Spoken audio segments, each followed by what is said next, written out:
तो आप लोग कमेंट में बताइएगा मिस्टर आईसीसी के नाम से किन्हें जानते हैं, मिस्टर आईसीसी के नाम से किस क्रिकेटर को जानते हैं। जय हिंद। स्टडी बसेरा की नई वीडियो में आप सभी का हार्दिक स्वागत है। चैनल पर नए तो चैनल को सब्सक्राइब कर लीजिएगा। वीडियो अगर पसंद आता है तो वीडियो को लाइक और शेयर भी करते चलिएगा। अपने स्टडी ग्रुप में अपने रिलेटिव अपने फ्रेंड के साथ जरूर शेयर भी करते चलिएगा। चलिए स्टार्ट करते हैं आज का धमाकेदार पहला करंट अफेयर्स। पहला करंट अफेयर्स है मदर मेरी कम्स टू मी। ये पुस्तक का नाम है, ये एक संस्मरण है। यह एक पुस्तक है मदर मेरी कम्स टू मी। किसके द्वारा लिखी गई है? सुजाना अरुंधति रॉय, यानी कि अरुंधति रॉय का ही पूरा नाम सुजाना अरुंधति रॉय है। यह इनके यादाश्त के आधार पर आधारित ये पुस्तक लिखी गई है, जिसको कि लॉन्च किया जाएगा सितंबर 2025 में। अभी लिखी जा रही है, 2025 में से लॉन्च किया जाएगा। संस्मरण है, किसकी संस्मरण है? स्मरण है, अरुंधति रॉय की संस्मरण है, इसे ध्यान रखिएगा।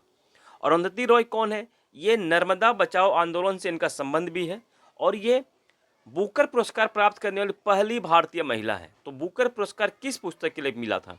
The God of small things 1997 में, 1997 में यह पुरस्कार इनको मिला था और पहली भारतीय महिला है बुकर पुरस्कार प्राप्त करने वाली।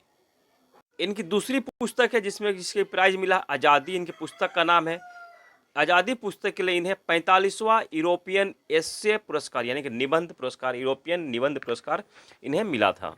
नर्मदा बचाओ आंदोलन से इनका संबंध है। उनकी अन्य पुस्तकें और भी हैं। इनकी अन्य पुस्तक है the doctor and the Sant, the Ambedkar and Gandhi debate, जिसका कि हिंदी अनुवाद एक था डॉक्टर एक था संत। इसका हिंदी अनुवाद किया था प्रोफेसर रतनलाल जी ने, ये प्रकाशित किया गया था। इसको लेखक थे अरुंधति रॉय, इसका हिंदी अनुवाद किया था प्रोफेसर रतनलाल जी ने, इसे भी ध्यान रखिएगा। और इन्होंने फिल्मों में भी काम किया है, क्या आप लोगों को पता है? अरुंधति रॉय ने फिल्मों में भी काम किया है। तो प्रश्न यहाँ से इंपॉर्टेंट बन जाता है। इंपॉर्टेंट फैक्ट बता रहा हूँ मैं। क्या आप लोगों को पता है फिल्मों में काम किया? कौन सा फिल्म है? तो फिल्म का नाम है मैसी साहब। मैसी साहब फिल्म में इन्होंने एक आदिवासी महिला का रोल निभाया है। मैसी साहब फिल्म का नाम है। जो कि यह फिल्म डायरेक्टर कौन थे? इनके फिल्म के डायरेक्टर थे प्रदीप कृष्ण। प्रदीप कृष्ण इस फिल्म के डायरेक्टर थे। 1985 में यह फिल्म आई थी। 1985 में यह फिल्म आई थी। अरुंधति रॉय का जन्म कहाँ हुआ था? मेघालय में हुआ था। मेघालय शिलोंग में इनका जन्म हुआ था। 24 नवंबर 1961 में इनका जन्म हुआ था। 24 नवंबर 1961 में इनका जन्म हुआ था। इनकी माता केरल की थी, केरल की ईसाई धर्म को मानने वाली थी। मेरी रॉय उनका नाम था। उनके ही माता के नाम पर यह पुस्तक लिखी जा रही है। उनकी माता के साथ जो इनका संबंध है, ये मेरी जो नाम लिखा गया है उनके माता का ही नाम है, जो मदर मेरी। तो माता के साथ इनके संबंध क्या थे, उनके यादाश्त के आधार पर यह पुस्तक को यह लिख रही हैं। तो उनके माता का नाम था मेरी रॉय। उनके पिता जो बंगाली हिंदू परिवार से थे, हिंदू बंगाली हिंदू थे। पिता का नाम था राजीव रॉय। राजीव रॉय इनके पिता का नाम था। तो इस तरह से फिल्मों में इन्होंने काम किया। फिल्म का नाम मैंने बता दिया मैसी साहब। मैसी साहब ये फिल्म 1985 में फिल्म आई थी। डायरेक्टर कौन थे? प्रदीप कृष्ण। प्रदीप कृष्ण इस फिल्म के डायरेक्टर थे। चलिए नेक्स्ट पॉइंट पे। नेक्स्ट पॉइंट है के.एन. दारूवाला। इनका निधन हो गया है। इनका संबंध ये कौन थे? ये लेखक थे। ये एक लेखक थे और इनके जो पुस्तक है अंडर ओरियन, अंडर ओरियन इनकी एक पुस्तक है। दूसरी पुस्तक है the keeper of the dead. यह पुस्तक 1984 में साहित्य अकादमी पुरस्कार जीत चुकी है। इनको के.एन. दारूवाला को 1984 में the keeper of the dead के लिए साहित्य अकादमी पुरस्कार मिल चुका है। चलिए नेक्स्ट पॉइंट पे चल। नेक्स्ट पॉइंट है world rabies day. World rabies day हम लोग कब मनाते हैं? 28 सितंबर को। 28 सितंबर को वर्ल्ड रेबीज डे मनाया जाता है। वर्ल्ड रेबीज डे 28 सितंबर को मनाया जाता है।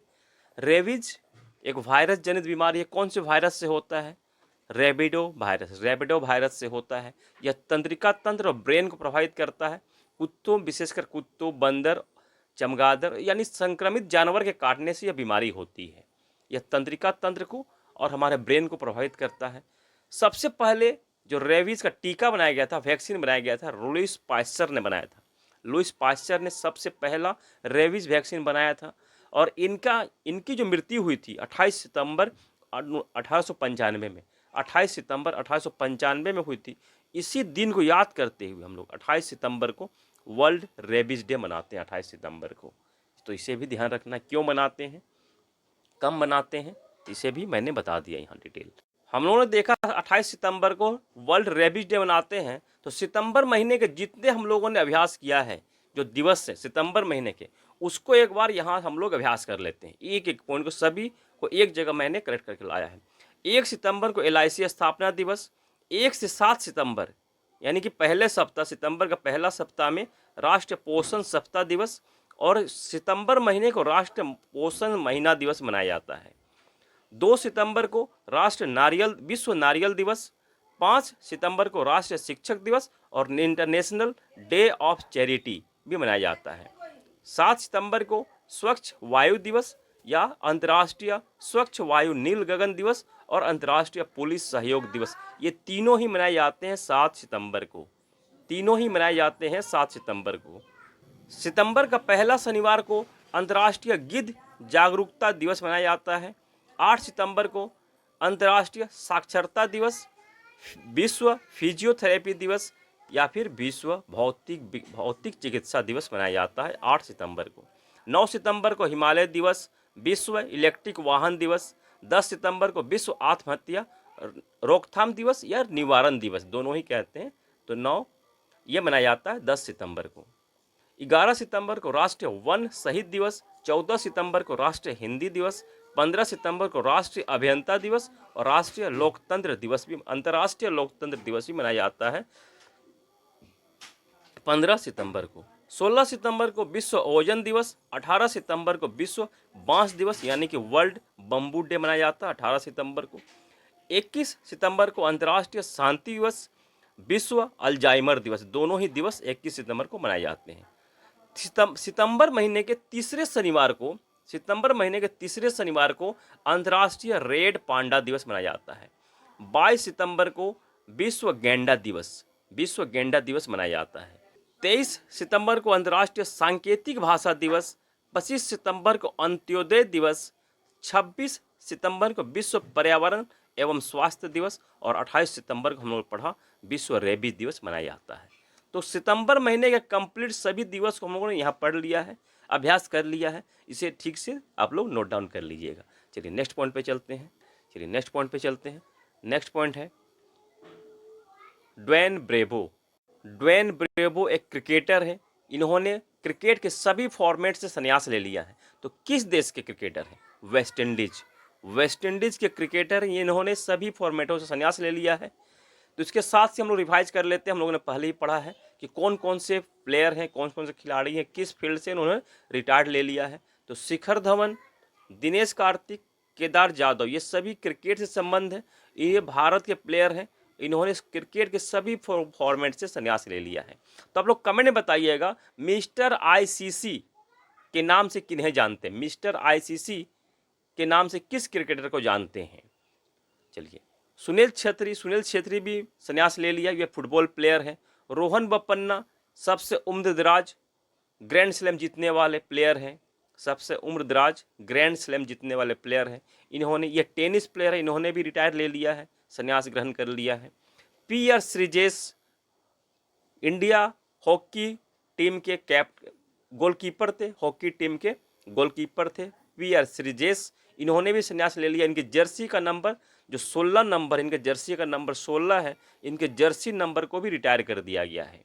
इन्होंने जब रिटायर लिया तो इनके जर्सी नंबर को भी रिटायर कर दिया गया है। और इन्हें जूनियर पुरुष हॉकी टीम का कोच भी बनाया गया, इसे भी ध्यान रखिएगा।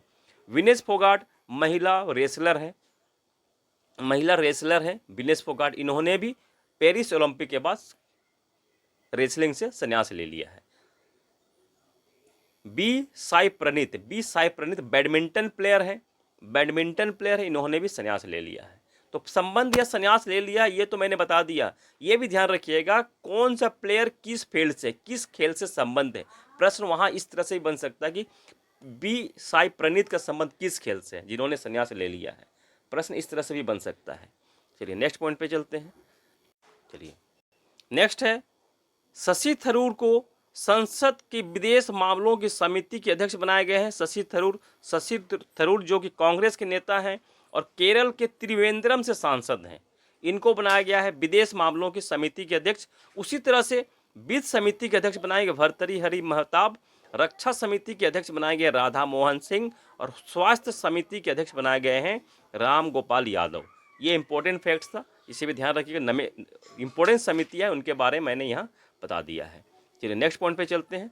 नेक्स्ट पॉइंट है अर्का और अरुणिका, ये दोनों कंप्यूटिंग सिस्टम है जिसको कि लॉन्च किया है प्रधानमंत्री नरेंद्र मोदी जी ने। इसका काम क्या होगा, दोनों कंप्यूटिंग सिस्टम में जो है नाम क्या है, अर्का और अरुणिका, नाम ध्यान रखिएगा।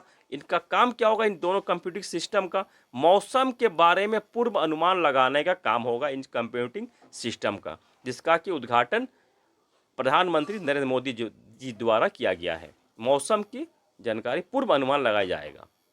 चलिए नेक्स्ट पॉइंट पे चलते हैं। नेक्स्ट पॉइंट है राष्ट्रीय लता मंगेशकर पुरस्कार मध्य प्रदेश सरकार द्वारा घोषणा की गई है। राष्ट्रीय लता मंगेशकर पुरस्कार मध्य प्रदेश सरकार द्वारा घोषणा की गई है।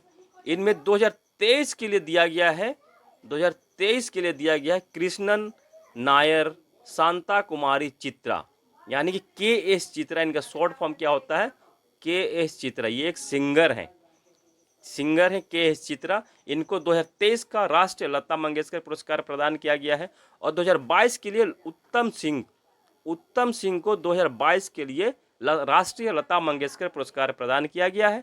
उत्तम सिंह म्यूजिक डायरेक्टर हैं। इनको 2022 के लिए राष्ट्रीय लता मंगेशकर पुरस्कार प्रदान किया गया है। आशा करता हूँ आप लोगों को सेशन पसंद आया होगा। आज के लिए इतना ही, मिलते हैं फिर नए वीडियो में। तब तक के लिए जय हिंद, स्वस्थ रहें, मस्त रहें, धन्यवाद, जय हिंद।